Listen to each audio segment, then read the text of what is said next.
उम्मीद आप सब अच्छे होंगे। तो हिंदी की हमारी ये 3rd नंबर की क्लास है जो कि ग्रुप और डी और सी के लिए संबंधित क्वेश्चंस होंगे इसमें। तो आपकी रिक्वायरमेंट पर इसमें हमने वर्णमाला से संबंधित क्वेश्चंस डाल दिए हैं। ठीक है, वर्णमाला की आज प्रैक्टिस होगी। इसके अलावा अन्य टॉपिक जो है इसमें हिंदी के जो है कवर किए गए हैं। तो चलिए शुरुआत करते हैं हिंदी के पेपर के साथ। ठीक है, तो आ जाते हैं हम पहले क्वेश्चन के साथ अपने। तो पहला क्वेश्चन है, किस शब्द में री स्वर नहीं है? तो हमें बताना है किस शब्द में री स्वर जो है वो नहीं है।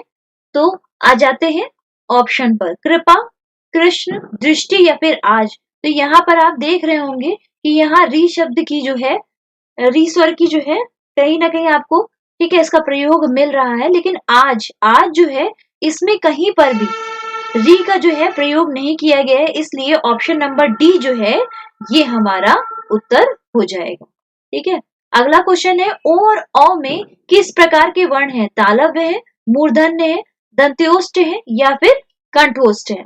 अच्छा, वर्णमाला की बात और करें तो वर्णमाला में डिटेलिंग में जो अगर आपको क्लास पढ़नी है तो आप हिंदी के सेक्शन में प्लेलिस्ट में जाके आप वर्णमाला की जो क्लास है वो डिटेल में आप कंप्लीट कर सकते हैं।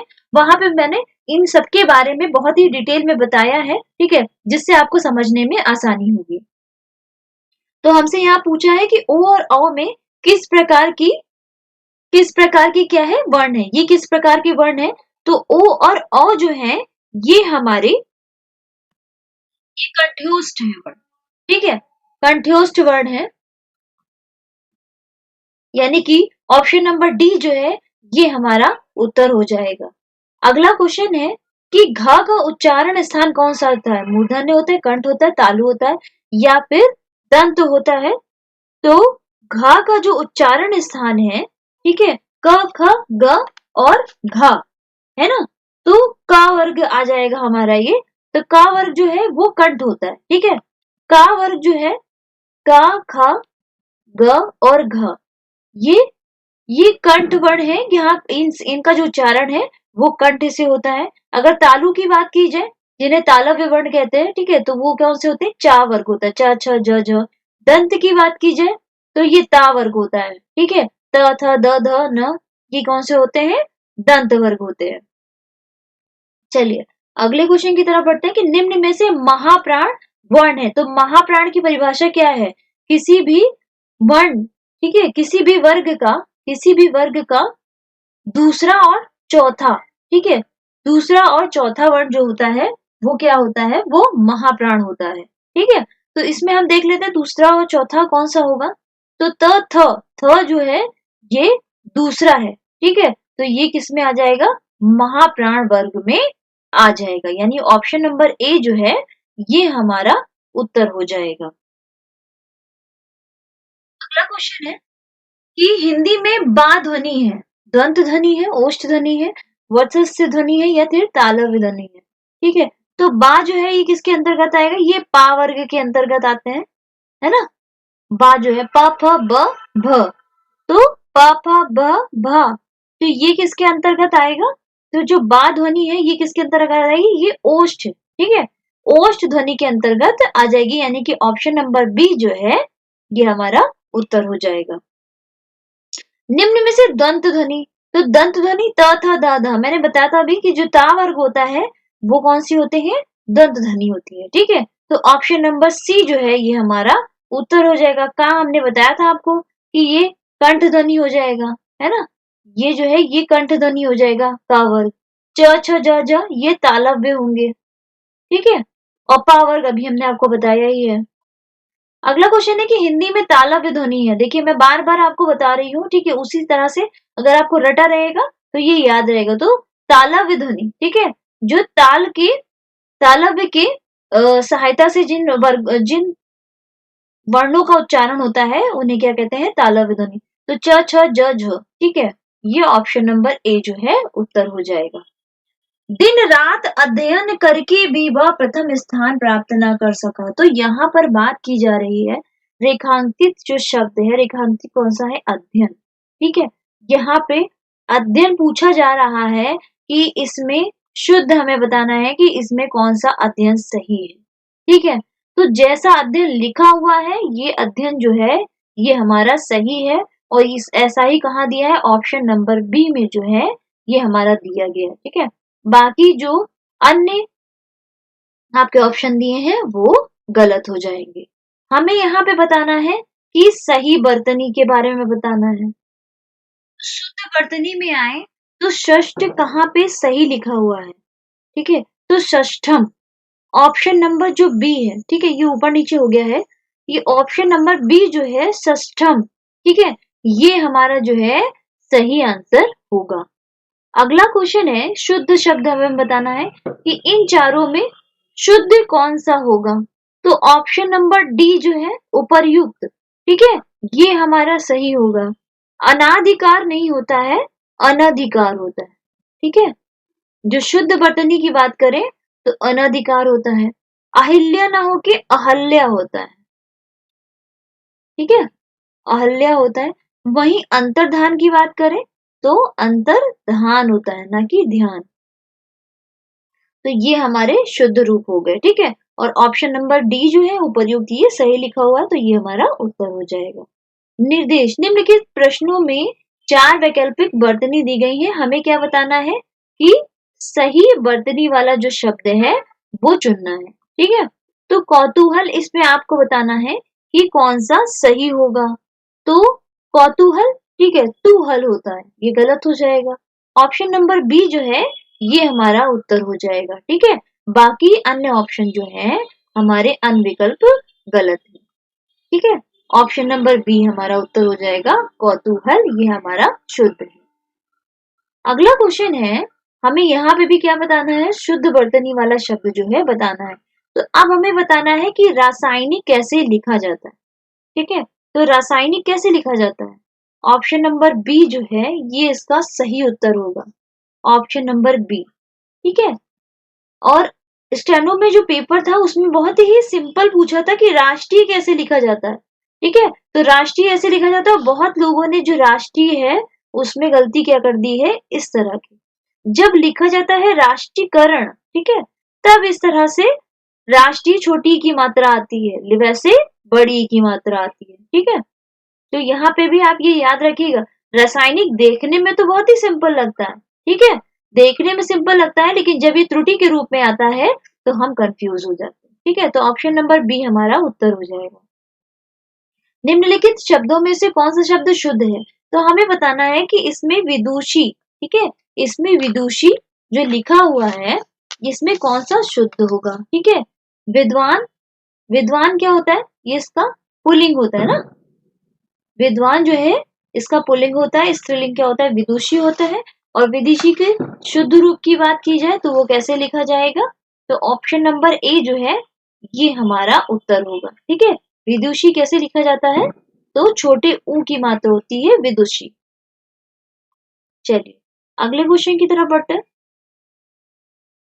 शुद्ध शब्द छांटना है, तो अब हमें बताना है इसमें शुद्ध अभ्यस्त कैसे लिखा जाता है। ठीक है, तो चलिए हम लिखकर इसकी प्रैक्टिस करते हैं। ठीक है, तो अ, आधा भ, पूरा य और आधा स और श, अभ्यस्त। ठीक है, तो यहाँ पे उत्तर क्या हो जाएगा, उत्तर हो जाएगा ऑप्शन नंबर सी जो है ये हमारा उत्तर हो जाएगा। ठीक है, कोई डाउट है, चलिए। उन्मूलन का सही विपरीतार्थक शब्द हमें बताना है। विपरीतार्थक का मतलब क्या हो गया, विलोम शब्द, है ना। हमें क्या बताना है, विलोम शब्द बताना है उन्मूलन का। तो उन्मूलन का विलोम होता है रोपण, ऑप्शन नंबर डी इसका उत्तर हो जाएगा। जिसमें उन्मूलन का अर्थ क्या होता है, उन्मूलन का अर्थ होता है जड़ से उखाड़ना, जड़ जड़ से उखाड़ना। वहीं रोपण का अर्थ क्या होता है, लगाना, है ना, रोपित करना। कोई पौधा रोपित किया जाता है, यानी कि कोई पौधा लगाया जाता है। ठीक है, चलिए अगले क्वेश्चन की तरफ बढ़ते हैं। चिरंतन का सही विपरीतार्थक शब्द, यहाँ पे भी हमें अब क्या बताना है, यहाँ पे भी हमें विलोम बताना है। ठीक है, कि चिरंतन का विपरीतार्थक शब्द क्या हो जाएगा। तो चलिए ऑप्शन देखते हैं, नश्वर, अनश्वर, नाश या फिर अंत। तो इसका उत्तर हो जाएगा नश्वर, है ना। चिरंतन मतलब चिरंतन हमेशा जीय रहना, ठीक है, जीवित रहना, और नश्वर मतलब नष्ट हो जाना, ठीक है, हमेशा जीवित रहने वाला चिरंतन हो जाएगा। और नष्ट होने वाले को क्या कहेंगे, नश्वर कहेंगे। तो ऑप्शन नंबर ए जो है ये हमारा क्या हो जाएगा, उत्तर हो जाएगा, ठीक है। अगला क्वेश्चन है रुग्ण का विलोम क्या होगा। तो रुड़ का विलोम क्या हो जाएगा, रुड़ का विलोम हो जाएगा स्वस्थ, ठीक है। रुग्ण क्या होता है, रुग्ण होता है रोगी, है ना, ये क्या होगा, रोगी। और स्वस्थ जो स्वस्थ इंसान होगा, ठीक है। और स्थूल का विलोम क्या होता है, सूक्ष्म। स्थूल का विलोम क्या होगा, सूक्ष्म जो है ये स्थूल का विलोम हो जाता है। वहीं पर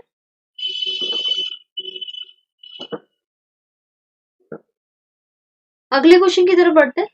विपद का विलोम शब्द है आपद, संपद, संबद्ध या आबद्ध, ठीक है। तो विपद का विलोम संपद हो जाएगा, ठीक है, संपद हो जाएगा। ऑप्शन नंबर बी जो है विपद का विलोम संपद हो जाएगा, ठीक है। चलिए अन्य क्वेश्चन। निर्देश निम्नलिखित शब्दों के लिए शब्द चुने। तो हमें बताना है इसमें विलोम, सदैव का विलोम क्या होगा। तो सदैव के विलोम की बात की जाए तो विरद, ऑप्शन नंबर बी, ठीक है। सदैव का विलोम क्या हो जाता है, विरद हो जाता है। ऑप्शन नंबर बी जो है इसका उत्तर हो जाएगा। वहीं पर अगर बात करें विरल की, तो विरल का विलोम क्या हो जाता है, सुलभ, ठीक है, सुलभ या फिर सर्व सुलभ। ये किसका हो जाएगा, विरल का हो जाएगा, ठीक है। वहीं पे विरज की बात की जाए तो विरज का विलोम हो जाता है रज। विरज का विलोम क्या हो जाता है, विरज का विलोम हो जाता है रज, ठीक है।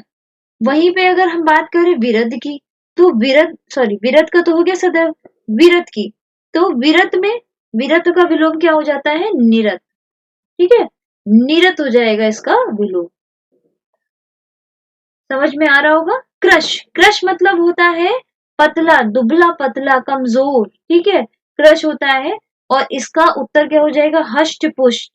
ऑप्शन नंबर बी जो है इसका उत्तर हो जाएगा, ठीक है। इसका क्या हो जाएगा, हष्ट पुष्ट जो है इसका उत्तर होगा, ऑप्शन नंबर बी। हमें बताना है कि दूसरे के विलोम ना हो, जो एक दूसरे के विलोम ना हो वो जोड़ा हमें चुनना है, ठीक है। तो गुण का क्या होगा, अवगुण होगा, जो कि सही है। देव का अपोजिट यानी कि विलोम क्या होता है, दानव होता है, ये भी सही है, ठीक है। सम्मान का क्या होता है, तो सम्मान का क्या आज्ञा होता है, नहीं। ऑप्शन नंबर सी जो है यही हमारा उत्तर होगा, ठीक है। तरल का ठोस हो जाता है, ठीक है। सम्मान का विलोम होता है अपमान, सम्मान का विलोम क्या हो जाता है, अपमान हो जाता है। वहीं आज्ञा का विलोम क्या हो जाता है, आज्ञा का विलोम हो जाता है विनय, ठीक है, या अवज्ञा भी हो सकता है। अगला क्वेश्चन है कि हमें कौन सा है जो एक दूसरे से भिन्न हो, ठीक है, मतलब उसका विलोम ना हो। तो जय का पराजय ये सही होगा, सार्थक का निरर्थक ये भी सही होगा, ठीक है। इसके अलावा पतन का उन्नति ये भी सही होगा। धर्म का पुण्य नहीं होता है, पाप का पुण्य होता है ना। धर्म का क्या होगा, धर्म का अधर्म होगा, धर्म का अधर्म होगा, पाप का पुण्य होगा। ऑप्शन नंबर जो डी है ये हमारा उत्तर हो जाएगा, ठीक है, समझ में आ रहा है। ऑप्शन नंबर डी हमारा उत्तर हो जाएगा। अनुग्रह शब्द का विलोम क्या होगा, तो अनुग्रह शब्द का विलोम हो जाएगा,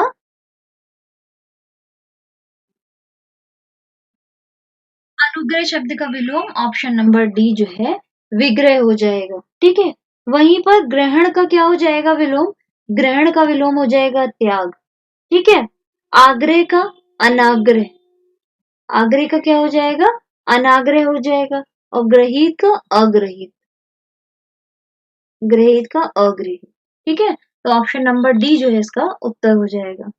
अनभिज्ञ का विलोम क्या होगा, तो अनभिज्ञ का विलोम हो जाएगा अभिज्ञ। ऑप्शन नंबर सी जो है ये इसका उत्तर हो जाएगा। आज्ञ का विलोम क्या हो जाता है, आज्ञ का विलोम हो जाता है विज्ञ, ठीक है, उसी पे का अनभिज्ञ का अभिज्ञ, है ना। सौम्य शब्द का विलोम होगा, तो सौम्य का विलोम क्या हो जाएगा, उग्र। ठीक है, सौम्य का विलोम क्या हो जाएगा, उग्र हो जाएगा। सौभाग्य का क्या होगा, सौभाग्य का हो जाएगा दुर्भाग्य। ठीक है, शत्रु का मित्र हो जाएगा, और दुराशय का सदाशय, दुराशय का सदाशय जो है विलोम हो जाएगा। तो ये हमारी हिंदी के कुछ इम्पोर्टेंट जो थे क्वेश्चंस थे, ठीक है, जिसमें से आपके मैंने वर्णमाला से संबंधित कुछ क्वेश्चंस कराए हैं। इसके अलावा अगली क्लास में भी हम वर्णमाला से और इससे संबंधित और भी अन्य क्वेश्चंस जो हैं आपके सामने लाएंगे, ठीक है, जिससे आपके वर्णमाला से संबंधित जो भी आपके डाउट है वो क्लियर हो जाए। इसके अलावा अगर आपको नहीं समझ में, अगर आपको अभी भी कंफ्यूजन हो, क्वेश्चन से आपकी वो चीजें ना अगर आपको क्लियर हो रही हो, तो मैं आपको ये रिकमेंड करूंगी कि आप वर्णमाला की क्लास जो है प्लेलिस्ट में पूरी पड़ी हुई है, वहां से ये जो है वर्णमाला की क्लास पूरी सी वहां पे पूरी कर लीजिए, ठीक है। वो काफी डिटेल में पढ़ाया हुआ है, वो आपको समझ में भी आ जाएगा, ठीक है। चलिए मिलते हैं हिंदी की अगली क्लास में और क्वेश्चंस के साथ, ठीक है। मिसलिनियस क्वेश्चन जो है इस बार आपको कराए जाएंगे, कुछ जो इम्पोर्टेंट चैप्टर्स थे उनसे संबंधित आपको इंडिविजुअली मैंने करवा दिए हैं। अब आपको मिसलिनियस हिंदी की क्वेश्चंस मिलेंगे, ठीक है। तो thank you for your support, मिलते हैं अगली क्लास में।